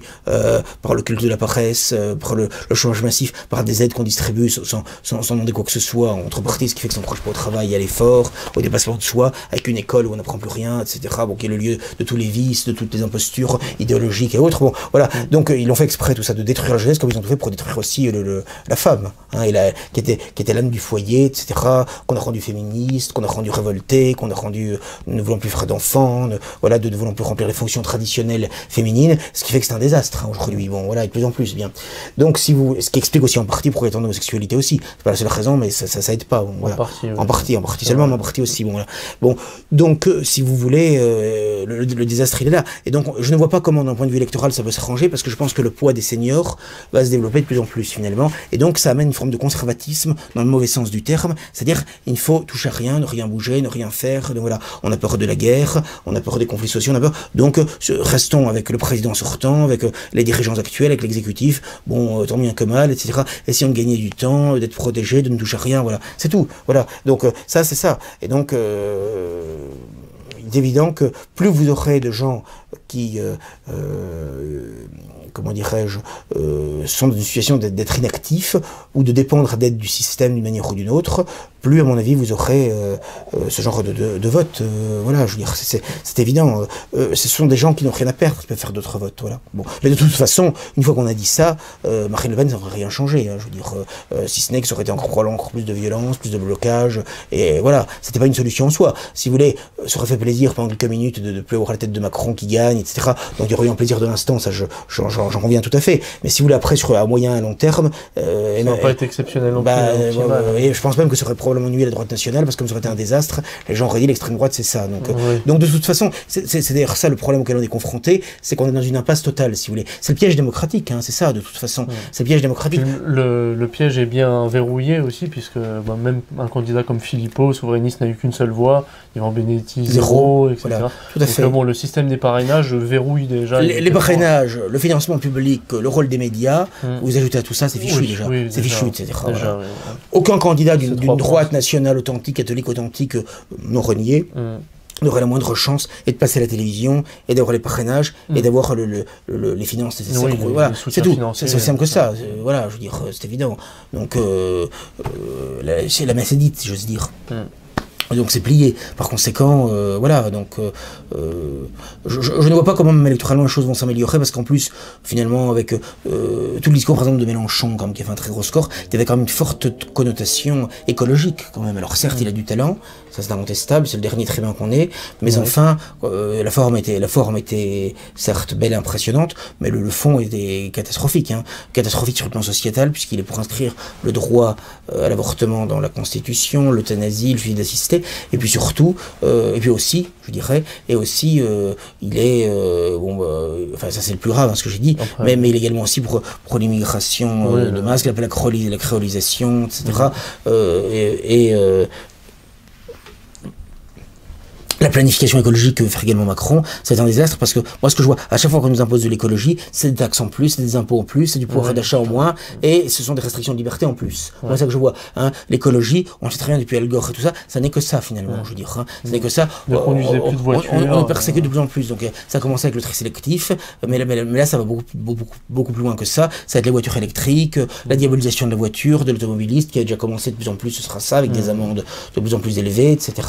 Et puis je pense aussi qu'on va s'en prendre de plus en plus comment dirais-je, au fait de disposer soi-même d'un logement, c'est-à-dire qu'aux propriétaires finalement. Ça, je pense que on veut une société de locataires, c'est comme ça on peut davantage comment dirais-je, l'étendre, hein, finalement. Voilà, hein, que les personnes n'aient rien, finalement, que l'État ait tout, et que ou une société privée, mais que en l'occurrence les Français n'aient rien, parce que quand vous avez quand même un toit qui vous appartient, à condition évidemment que l'emprunt ait été payé à la banque, etc. etc. Si un prend, il y a eu, mais vous avez quand même un toit sur votre tête, vous avez des enfants, une famille, bon ben, vous avez quand même davantage envie de les défendre, et vous avez quand même quelque chose, vous avez quand même un bien malgré tout. Tandis que vous êtes locataire, vous n'avez rien finalement. Bon voilà. Et donc, et on voit très bien qu'ils veulent vraiment s'en prendre aux propriétaires. D'ailleurs, même maintenant, de plus en plus, on achète des maisons, on peut même pas faire ce qu'on veut dans son jardin. Je veux dire, c'est invraisemblable. Je veux dire, les libertés se restreignent de manière absolument considérable. Et je pense que pendant les 5 ans qui viennent, ça va être terrible. Alors, sur le plan sociétal, la gestation pour autrui, je l'ai dit, enfin, ça va être l'euthanasie. Ça, on aura l'euthanasie. Il l'a dit, mais il l'a pas mis. Il est diabolique parce qu'il l'a pas mis en avant de son programme. Il a juste fait une petite phrase en disant que, à un moment donné, qu'il abordera la question de mourir dans la dignité. On sait ce que ça veut dire. Oui, quoi. Donc, on aura l'euthanasie, on aura la gestation pour autrui. C'est-à-dire que bon, on l'a déjà, hein, du reste. Enfin, on continue, on va aggraver les, voilà. Et donc, de toute façon, ça va être terrible, quoi. Je veux dire, les 5 ans qui viennent vont être dramatiques. Hein.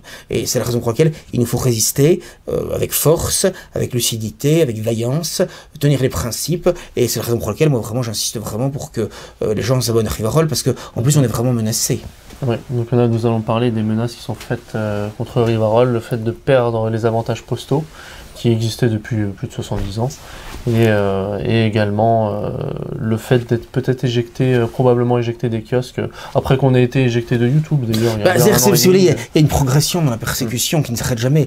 On a commencé par être censuré sur Twitter. Décembre 2020. D'abord mon compte personnel, contre Rivarol, d'abord Twitter, puis YouTube, donc en 2018 et 2019 Twitter, 2020 YouTube, 2021 pour la première fois le procureur de la République demandait une peine de prison ferme de 6 mois contre moi, qui n'a pas été appliquée par les magistrats, mais c'était quand même déjà un saut qualitatif quand même. Bon, et là, cette fois-ci en 2022, à la demande express de la LICRA, de SOS Racisme et d'un certain nombre d'organisations, dont il faut bien dire qu'elles sont juives pour la plupart, je ne peux rien, hein, pour leur quasi-totalité, eh bien, en effet, le ministère de la Culture a cédé, hein, semble-t-il, et effectivement j'ai reçu début avril une lettre de la présidente de la CPPAP me demandant sous un mois de donner un certain nombre de documents, bon, puisque notre certificat d'agrément va être réexaminé, et donc je dois ces jours-ci renvoyer tous ces documents. Puisque j'avais un mois pour le faire, donc j'ai encore quelques jours, et donc on verra la décision finale qui sera prise, mais de toute façon, il me paraît évident, sauf miracle, que si j'ai reçu ce papier, alors que normalement notre agrément était valable jusqu'au 28 février 2023, donc pendant encore près d'un an, c'est clair qu'il y a une volonté de nous la supprimer. Pourquoi d'un seul coup on donnerait ça, surtout après la tribune qui est parue dans Le Monde, avec 34 personnalités, dont Klarsfeld, demandant que immédiatement la commission paritaire se réunisse pour nous retirer cet agrément. C'est évident que c'est ce qui va être fait dans les jours ou les semaines qui viennent. Bon, voilà. Donc, à partir de là, c'est vrai que ça a beaucoup de conséquences. D'abord, au niveau des tarifs postaux, comme vous l'avez dit, qui seront beaucoup plus élevés pour les abonnements. Pour les ventes en kiosque et pour les abonnements, le taux de TVA passera de 2,1 à 20%, donc multiplié par 10 sur chaque exemplaire vendu, hein, tant en kiosque que pour abonnement, ce qui est considérable, multiplié par 10. Bon. Donc, sur le plan fiscal, et donc poste fiscal et postal, bon. Et d'autre part, la difficulté, c'est qu'il y aura une fragilisation. Il n'y aura pas d'interdiction formelle de vente en kiosque, puisqu'il y a des journaux, des magazines qui n'ont pas la commission paritaire, qui sont vendus en kiosque légalement. Je pense au trimestriel à Réfléchir Agir, par exemple. Il y a d'autres publications de ce type sans avoir aucune difficulté. Mais si vous voulez, le problème, c'est qu'à partir on n'a plus la commission paritaire et qu'on n'a plus notamment le statut d'hebdomadaire d'information politique et générale, l'IPG, information politique et générale, il n'y a plus obligation pour les kiosquiers, les marchands de journaux de nous vendre, de nous afficher, de nous vendre, et donc il va être beaucoup plus sensible à des pressions d'un certain nombre de groupes, toujours les mêmes, pour nuire à notre vente et nous éliminer. Voilà. Et bon, s'il y a des pressions en disant on a un journal antisémite, négationniste, il n'y a plus de commission paritaire, pensez bien que beaucoup de groupes céderont. Parce que de toute façon, l'accusation d'antisémitisme, c'est un bélier qui permet de détruire tous les murs, comment dirais-je, un passe-partout qui permet de rentrer dans tous les lieux, etc. Voilà, donc de franchir tous les obstacles, si j'ose dire. Voilà. Par conséquent, voilà, donc oui, effectivement, c'est préoccupant, en effet. Donc c'est pourquoi moi j'encourage vraiment les gens à s'abonner massivement, sachant qu'un jour ils nous interdiront peut-être pour moi simplement. Hein, c'est ce que demandent d'ailleurs certains groupes, hein, déjà. Bon, et je pense que au point où sont les choses, ça m'aurait paru inimaginable il y a encore quelques années. Mais si vous voulez, aujourd'hui, il y a une telle terreur idéologique qu'ils peuvent le faire. Alors même que, bon, bah, quand on estime qu'on a violé la loi dans des articles ou dans des vidéos, bah, on a fait des procès, on ne manque pas de nous en faire. Bon, lorsque je suis condamné, bon, bah, je paye les amendes et le dommage d'intérêt auquel je suis condamné. Bon, voilà. Donc, mais ça leur suffit pas. Comme ils voient que malgré ça, on ne meurt pas, on continue à paraître régulièrement depuis en effet plus de 71 ans maintenant, depuis janvier 51. Je crois qu'ils veulent, manifestement, ils veulent passer à l'étape supérieure. Ils ne supportent pas la moindre voix dissidente. Ils nous traînent, ils nous traitent comme ils traitent les Palestiniens, sous les roues qu'ils écrasent sous les roues de leurs chars ensanglantés. Hein, voilà, c'est ça. C'est-à-dire qu'on ne supporte pas le bruit d'une mouche, même d'un vermisseau, voilà. Oui, parce que comme vous le dites, on n'a pas une renommée nationale dans le sens où... Non, bah vous citez Rivarol dans le grand public que plus de 99% des gens ne connaissent pas. Bon, on n'a que quelques milliers de lecteurs et d'abonnés. En soi, c'est dérisoire. Ce sont des lecteurs très fidèles que je remercie et grâce auxquels on peut continuer le journal. Et pour cela, ils doivent être infiniment remerciés pour leur fidélité, leur générosité. Mais il est évident qu'on est en soi très peu nombreux. Oui, bien sûr. En termes d'auditeurs, on a pu faire la centaine de milliers ou des choses comme ça, fut une époque. Mais grâce à YouTube, enfin, on nous a fait YouTube parce que justement, on arrivait à avoir un public jeune, un peu au-delà de public habituel, et donc ils ont pas supporté. Donc on nous a mis sur Odyssée, c'est-à-dire qu'on est passé en quelque sorte d'un 3 étoiles à une gargote, voilà, d'un palace à un boui-boui, quoi. Je veux dire, voilà, c'est ça. Je veux dire, un camping, quoi. Hein, voilà, donc c'est ça. C'est ça. Donc voilà. Donc bon, bah, on fait avec, hein, c'est tout. Je veux dire, il faut s'adapter, mais c'est sûr que si vous me permettez l'expression, ça va zouker, quoi. Dans les mois et les années qui viennent, voilà, ça souffle, ça va souffler, hein, je pense. Hein, il y aura du vent, bon, voilà. Macron et les interdictions. Voilà, il y aura du vent, mais bon, on va faire le dos rond, on va se battre autant qu'on peut, tout en sachant que c'est le pot de fer contre le pot de terre. Hein, donc, par conséquent, on tiendra autant qu'on pourra tenir. Mais c'est sûr que si un jour on veut nous interdire, qu'on nous interdit purement et simplement, certes, on utilisera tous les recours légaux dont on dispose, qui malheureusement pour la plupart ne sont pas suspensifs. Hein, bon, mais on fera ce qu'on pourra, comme là pour la CPAP, on utilisera, il y a déjà un recours interne qu'on utilisera, puis un recours externe auprès de la justice administrative, d'abord le tribunal administratif, puis le Conseil d'État, puis éventuellement l'Union européenne. De toute façon, on fera tout, ça prend des années, mais on fera tout. Les référés en urgence, sur le fond, on fera tout. Mais outre que ça coûte très cher, tout ça, que ça prend du temps et de l'énergie, de toute façon, je le ferai pour l'honneur s'il faut le faire. Il faut toujours se battre jusqu'au bout et par tous les moyens dont on dispose. Mais bon, je suis sans illusion excessive. Hein, je veux dire, bon, tous les mouvements qui ont été dissous, quand ils ont été au Conseil d'État, y compris des mouvements aussi modérés que Génération Identitaire, que le Bastion Social, que tout ça, ils ont toujours perdu. Je veux dire, voilà, c'est tout. L'œuvre française, elle a perdu au Conseil d'État, au niveau de l'Union européenne, lorsqu'elle a voulu faire en sorte qu'on remette en question la dissolution dont elle avait été victime de manière tout à fait injuste, arbitraire et scandaleuse. Par rapport à une rixe de rue, oui. En plus, il n'était même pas dans la rixe. Oui, parce que c'était des mouvements d'Ayoub où il y avait quelques militants impliqués, c'est vrai. Non, il n'y avait pas de militants. Mais là, il y avait beaucoup de militants de l'œuvre française, donc c'est encore plus énorme, si vous voulez. Et là, en plus, les raisons, c'est pas de la violence, c'était uniquement, j'avais lu les décrets, c'était uniquement. Oui, à Pétain, chez Pétain, c'était vraiment idéologique, politique idéologique. Donc avec cet argument, quand j'ai vu ça, je me suis dit, mais nous, ils peuvent nous interdire de la même façon, je veux dire. Puisqu'un journal, c'est pareil, c'est un conseil des ministres, un décret, c'est pareil. Alors on peut de la même façon, évidemment, le poursuivre au Conseil d'État, mais je veux dire, mais en soi, il peut faire la même chose. Alors, ce qui nous a protégés pendant quelques années, c'est que un journal, quand même, la liberté de la presse, etc., c'était plus difficile. C'est pour ça qu'on a gagné quelques années par rapport aux autres mouvements. Mais maintenant. Puis il y a aussi les 70 ans d'existence, plus de 60 ans. Voilà, aussi, voilà, on a toujours été en kiosque, on nous voit dans des vieux films, on voit l'imprimerie de Rivarol dans le dernier métro de Truffaut, etc. Donc, il y a quand même une histoire, quand même, de Rivarol, de la presse écrite, ça n'est pas rien. On est le plus vieil hebdomadaire en France, à part le Canard enchaîné, quoi, je veux dire, voilà. Hormis le Canard enchaîné, on est le plus vieux hebdomadaire en France, faut le savoir, hein, voilà. Donc, ça n'est pas rien, quand même. Et qui a paru sans discontinuité, et en kiosque, et par abonnement, sans aucune interruption, sans aucune cessation, d'aucune sorte, depuis janvier 1951. Ça n'est pas rien, quand même, je veux dire. Bon. Donc, ça, ils sont prêts. Je pense que c'était quelque chose qu'ils pouvaient quand même retenir il y a encore quelques années. Je crois que maintenant, ça ne les retient plus. Alors que, je pense qu'il y avait en France quand même une certaine diversité française de la presse, qui pouvait aller de l'extrême gauche avec Lutte ouvrière jusqu'à Rivarol, et je trouve que c'était plutôt une diversité française qui était louable. Hein, voilà. Bon, qu'une presse d'opinion, puisqu'au fond, c'est à la libéralité d'un régime se mesure à l'espace de liberté qu'il laisse à ses différentes oppositions, tant sur son flanc droit que sur son flanc gauche. Hein. Or, aujourd'hui, ce n'est plus le cas, parce que, en réalité, un certain lobby, toujours le même, ne supporte pas de ne pas... Ne veut pas laisser de part de marché, de part de terrain. Ne supporte pas de ne pas disposer de tous les pouvoirs ou de ne pas avoir encore des gens qui lui sont complètement soumis, c'est tout. De gens qui ne mangent pas dans sa main complètement, c'est tout. Je veux dire, comme c'est le cas au niveau du CRIF, comme c'est le cas vis-à-vis de l'État, l'antidécionniste, etc. C'est tout, je veux dire, c'est ça. Elle mange directement dans sa main. Oui, ah bah c'est ça. C'est-à-dire que si on était une extrême droite cachère, cacherisée, je ne dis pas qu'on n'aurait pas quelques difficultés, mais je suis convaincu qu'on ne serait pas dissous, ou qu'en tout cas, on aura moins de difficultés. Je dis pas que c'est une garantie, parce que, comme dit l'adage, Odi Emiki Krastibi, aujourd'hui c'est mon tour, demain sera le tien. La persécution, la censure, quand elle commence, elle ne s'arrête pas. Elle devient tout azimut.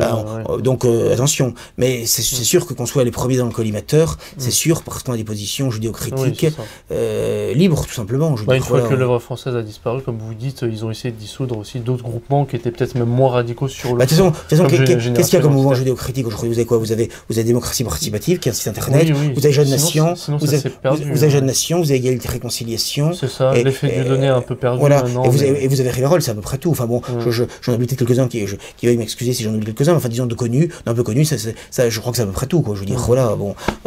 Après, vous avez quelques youtubeurs, quelques vidéastes en plus, peut-être, voilà, à titre personnel. Enfin, disons, comme site régulier, ayant une production régulière, tout ça, comme mouvement, c'est à peu près tout ce que je vois, quoi. Je veux dire, voilà, avec des lignes qui sont tout à fait identiques, mais je veux dire, c'est quand même la mouvement judéo-critique, quoi. Je veux dire, voilà. Tout le reste, ils sont complètement tous soumis. Je veux dire, soit en n'en parlant pas, soit pire encore, en étant à genoux, quoi. Je veux dire, voilà.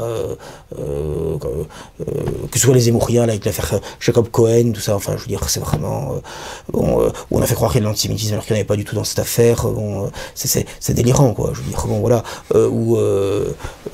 Enfin, dès qu'il se passe quelque chose anti-sioniste, tout ça, ils rajoutent dans le soutien à Tzal, à l'armée israélienne, alors qu'ils n'ont jamais un mot sur les Palestiniens qui sont persécutés, massacrés, tués, affamés, bon, ça, ils s'en fichent complètement, quoi. Je veux dire, voilà, ça, c'est la droite cachère, c'est la droite CNews, c'est la droite, voilà. Et elle est autant machéniste que zémourienne, hein, je veux dire, parce que quand vous lisez les tweets de Jean-François Touzé, d'Arnaud Stéphane qui défendent Marine Le Pen à fond, c'est pro-israélien et pro-juif à fond, hein, je veux dire, c'est à vomir, hein, je veux dire, voilà, bon, voilà. Donc de ce point de vue-là, c'est les mêmes, hein, je veux dire, c'est bonnet rose et rose bonnet. Oserais-je dire bonnet jaune et jaune bonnet. Mais voilà, mais voilà, ça négocie ça. Donc voilà. Donc nous, on continue et puis voilà. Donc moi j'encourage vraiment les gens à s'abonner massivement. C'est la seule façon. Tout en continuant, tant que c'est possible évidemment de nous acheter en kiosque, mais de ne pas hésiter, même ceux qui nous achètent en kiosque, de s'abonner, même pour un abonnement de courte durée, mais ou en tout le cas d'être sur les gardes, leur garde, et de se dire qu'à tout moment il faudra qu'ils le fassent parce que ça risque d'arriver très vite maintenant. Voilà. Parce que je veux dire, je pense pas qu'on nous interdira purement et simplement d'être vendu en kiosque, mais ce que je crains, c'est que si vous voulez, dans la mesure où on n'aura plus la commission paritaire, on sera fragilisé et qu'il sera plus facile à des groupes de faire pression, ce qu'ils ne peuvent pas faire vraiment ouvertement aujourd'hui, parce qu'on est quand même protégé par la loi, de la loi Bichet, qui oblige à la vente et l'affichage de tous les journaux politiques, voilà, ayant une commission paritaire. Donc là, évidemment, on sera fragilisé de ce côté-là, quoi. Je veux dire, voilà, donc c'est tout. Je veux dire, bon, après, on verra bien ce qui se passera de toute façon, mais ce serait triste parce que je trouve que c'était la noblesse de la France de pouvoir bénéficier d'une grande diversité de lignes politiques, de lignes éditoriales, parce que finalement tout le reste c'est pareil, quoi. Vous lisez les autres journaux, c'est à peu près pareil. Ils vous disent c'est la même tisane et c'est la même soumission, conformisme idéologique. Au moins nous c'est quand même différent. Hein, quand on le lit, c'est quand même de la nitroglycérine, quoi. Ouais, c'est autre chose. On trouve dedans ce que l'on ne trouve pas ailleurs, voilà. C'est sûr. Il y a une liberté, il y a quand même une liberté de ton, une liberté d'analyse, on est profondément libre, profondément indépendant. Divers auteurs qui se complètent, voilà. Actualité, on n'est pas forcément d'accord sur tout, hein, c'est un carrefour. Il est très rare que je censure. Je laisse une grande liberté dans le courrier des lecteurs, dans les tribunes libres et même dans les articles. Il m'arrive de publier des articles auxquels je ne suis pas toujours forcément d'accord à 100%, mais à condition bien sûr qu'on soit d'accord sur un certain nombre d'éléments fondamentaux, évidemment. Mais ce que je veux dire, il y a une ligne éditoriale, mais il y a quand même une liberté polémique, pamphlétaire, etc. Et une liberté de l'esprit, quoi, je veux dire, qui me paraît quand même extrêmement importante. Et je crois vraiment que ce sera une perte pour la liberté de l'esprit, pour l'intelligence. Mais simplement, aujourd'hui, le problème, c'est que ce sont les licoudniks qui font la loi, quoi, je veux dire, voilà. Et des licoudniks anonymes, c'est-à-dire c'est des gens qui n'ont même pas le courage d'afficher leur visage, d'afficher leur nom, voilà. Ils se retranchent derrière des collectifs anonymes, quoi, ce qui est très courageux. Enfin, il est vrai que le mot honneur n'est pas dans le Talmud. Bon, mais voilà. Mais voilà, mais voilà. Mais bon, donc en l'occurrence, ce qu'il faut, c'est vraiment continuer. C'est pas l'Arc de Triomphe, c'est le mur des lamentations, pour en quelque manière, voilà, ça. Mais donc il faut continuer à se battre, dire la vérité dans tous les domaines, voilà, et donc analyser un petit peu la situation le plus objectivement, le plus lucidement possible. Encore une fois, on se reverra, je pense que si Dieu veut, dans un mois, autour de fermer pour la prochaine vidéo. Nous on continue chaque semaine à Rivarol, bien sûr. On reparlera un peu des législatives qui vont venir, de l'actualité politique nationale, internationale. Là, on va pas reparler de l'Ukraine, on en parlera peut-être la prochaine fois parce que ça ferait trop long sinon. Je veux dire, bon, on a surtout centré sur l'élection présidentielle et ses conséquences. Avec le Covidisme, voilà. Mais par contre, l'élément aussi négatif de ça, c'est que Marine Le Pen, elle sort plutôt relativement renforcée jusqu'à un certain point quand même, parce que j'attends les législatives quand même, où elle risque de prendre une claque. Bon. Mais malgré tout, et je trouve pas ça du tout bon parce que elle fait partie du problème, comme je le disais elle-même, et elle va comment dirais-je, neutraliser finalement l'opposition nationale finalement, et l'amener dans une voie de garage encore plus. Voilà. Donc dans les années qui viennent finalement. Et comme en plus depuis que son père lui a donné la garde, si j'ose dire, du magot électoral financier qu'elle doit conserver et faire fructifier, eh bien elle est là pour des années, elle a 53 ans, il faut qu'elle attende une retraite à taux plein, donc elle est là pour 5 ans, pour 10 ans, pour 15 ans, voilà, sauf une éligibilité, mais dans ce cas-là elle mettra Bardella, qui fait partie du clan puisqu'il est en concubinage avec la fille de Marine Le Pen, sœur de Marine Le Pen, Nolwenn Olivier. Ouais, il a intégré la famille. Il habite à Montretout, donc voilà, donc pour progresser, il faut progresser la famille. Je me rappelle Samuel Maréchal, père adoptif de Marion Maréchal, c'est pareil, il avait progressé, directeur national du FNJ, parce qu'il faisait partie de la famille, quoi. Lui, Alliot, c'est pareil, il a été secrétaire général du RN, et maintenant maire de Perpignan, tout ça, il a progressé dans les échelons, parce qu'il a été le concubin de Marine Le Pen, quoi, je veux dire. Hein, on s'interdit de comprendre ce qui se passe au RN si on n'est pas au courant de ses affaires intimes, finalement, et familiales, voilà. Donc tout ça est assez nauséabond, voilà, mais c'est la raison pour laquelle, moi, je crois que ce qui est très important, c'est de conserver les principes, conserver les amitiés, avoir des relations vraiment amicales, affectueuses, entre soi, de vraie camaraderie, et, encore une fois, maintenir les principes. Parce que il faut se méfier des personnes, les personnes, on est tous imparfaites, on est tous critiquables, un homme peut décevoir, un homme peut trahir, un homme peut changer, un homme peut mourir. Ce qui compte, ce sont les principes, voilà, à maintenir les principes, dire la vérité à temps et à contre-temps. Et moi, c'est dans les siècles des siècles. Voilà, non, mais c'est ça qu'il faut faire dans tous les domaines, je veux dire, sur le plan moral, sur le plan familial, sur le plan politique, sur tous les plans, voilà. Et c'est me semble-t-il ce qu'il faut faire, tout en sachant que la vérité a une force qui est quand même considérable, même si, voilà, même si on ne la voit pas forcément tout de suite, hein, parce que les hommes peuvent supporter là longtemps le mensonge, mais enfin à un moment ou à un autre, elle finit par éclater, par se venger, et donc il faut défendre à tout point de vue cette vérité. Voilà. Dans tous les domaines.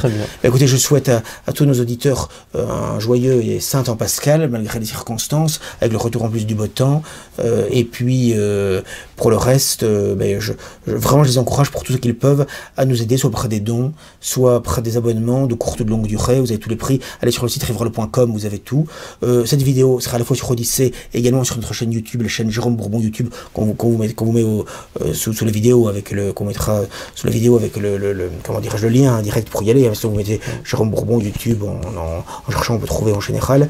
Voilà. Pour des raisons pratiques. On le met à la fois sur Odyssée, sur YouTube, pour essayer un petit peu de renaître tout petit peu sur YouTube, où on a été expulsé, tout en restant discret.